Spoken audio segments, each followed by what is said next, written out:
Samsung recently made a new chip, the Exynos 7904, exclusively for the Indian market to rival market giants like Xiaomi and Honor. Xiaomi fired back with the Snapdragon 675 chip, which is theoretically faster than the 7904.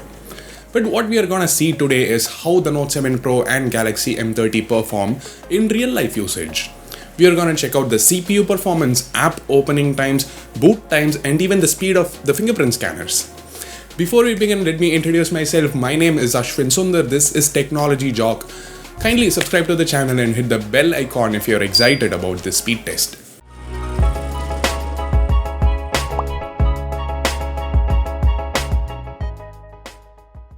Now guys, note that I turned off adaptive battery and then changed the background setting to no restriction for every single app on the Note 7 Pro. I wish there was a one-tap solution instead of having to go inside every single app to turn off restrictions. Anyway, few more things. Number one, the app switcher is cleared. There's nothing in the background. Number two, both phones have been factory reset. Number three, both phones are connected to the same Wi-Fi. And number four, both devices have the same set of apps installed.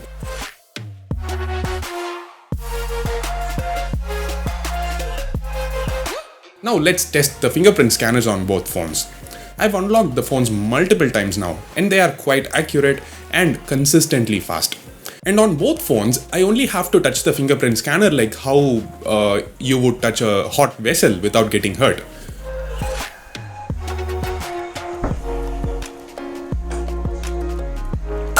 What an example. Hit the like button, guys. So yeah, despite touching that way, the phone still managed to recognize my fingerprint. But the thing is, the M30 takes a bit more time to actually turn on the screen. The Note 7 Pro does it instantly. So the Note 7 Pro wins this round.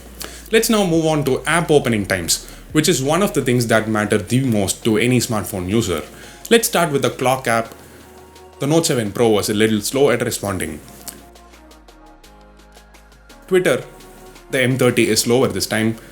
Now before we come out, let's actually scroll through the feed for a few seconds. The Note 7 Pro is buttery smooth, no lag there. But on the M30, if you look closely, there are multiple stutters while scrolling. Only after a few seconds it gets slightly better. I went ahead and tested this in the first place because while using the M30 for reviewing, I noticed these stutters in many apps while scrolling.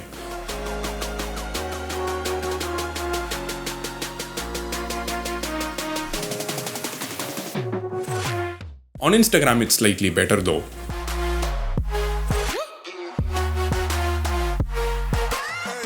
By the way, the Note 7 Pro opened Instagram and Facebook faster.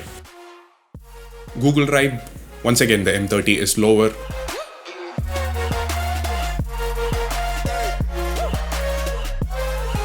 YouTube, same but closer this time.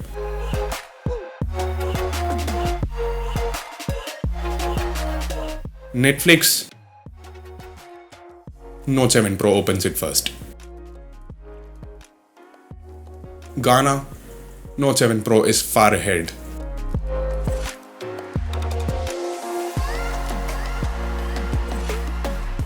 Play Store, Note 7 Pro. Subway Surfers,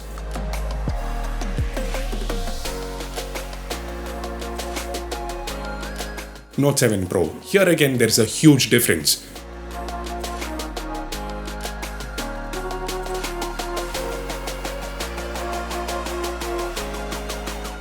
PUBG,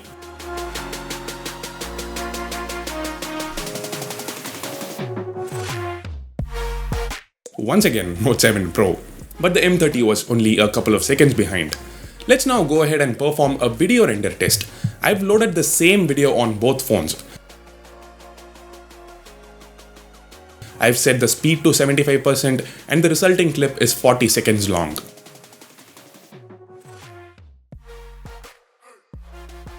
Let's now export it in 720p resolution.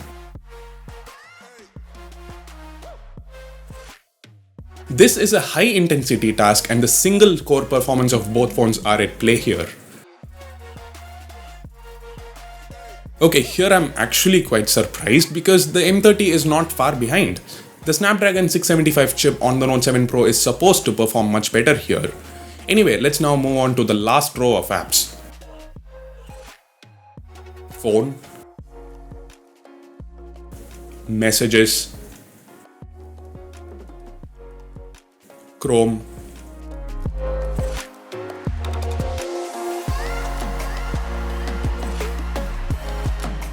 Camera. The Note 7 Pro was faster at loading everything. The Note 7 Pro was obviously ahead of the M30 for the major part of this test, but now it's time to check whether the apps that we opened are still in memory. For example, we played a YouTube video, we started Subway Surfers, so let's see if they continue from where we left. So the bottom row of apps, none of them reloaded, but the Note 7 Pro falls short while opening Premiere Pro again. How about PUBG? The M30 doesn't reload it, but the Note 7 Pro does. That's surprising. Both the phones that I'm using here are 4GB RAM variants, so RAM capacity isn't the issue here. Anyway, let's open Subway Surfers. Same result. The M30 can just continue the game, no need to start from scratch.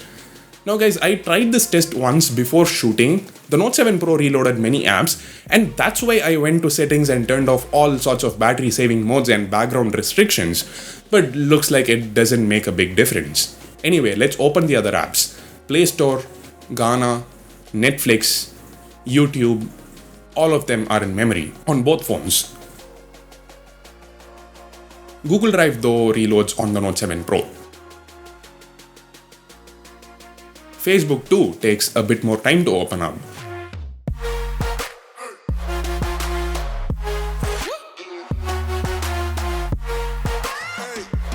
As for Instagram and Twitter, both phones reload them from scratch. So yeah, in terms of background activity management, the Galaxy M30 is the clear winner. Imagine times like when you play Asphalt, you check mail, go through Twitter once and come back to Asphalt after a while. You can't resume the game. The game needs to load from scratch, and then after tapping and swiping away multiple screens, you'll have to start a race from scratch, which is not the optimal experience. I definitely expected more from the Note 7 Pro. So anyway, for the final round, let's reboot the phones. Let me fast forward again. The Note 7 Pro wins here. It's a few seconds ahead. So while the Galaxy M30 is better at background app management, the Note 7 Pro is a better choice when it comes to everything else. It's simply faster than the M30. But what surprised me is the video render test. Like I said, I expected the Note 7 Pro to be far ahead of the M30, just like what benchmark scores indicate. The difference is vast. The Note 7 Pro is almost 70% faster.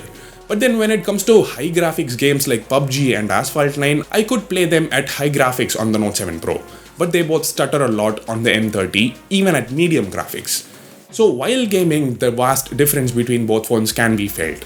So that's it. Hit the thumbs up button if you liked the video, subscribe to Technology Jock, and more importantly, hit the bell icon if you want to see more of these speed tests. So we checked the app opening times, boot times, RAM management, benchmarks and everything. If there's anything else you want to add in our future speed tests, let me know in the comment section. If enough of you want to see the same thing, then I'll probably add it in my future speed tests. Thanks a lot for watching. This is Ashwin Sundar, and I'll see you in my next video. Bye.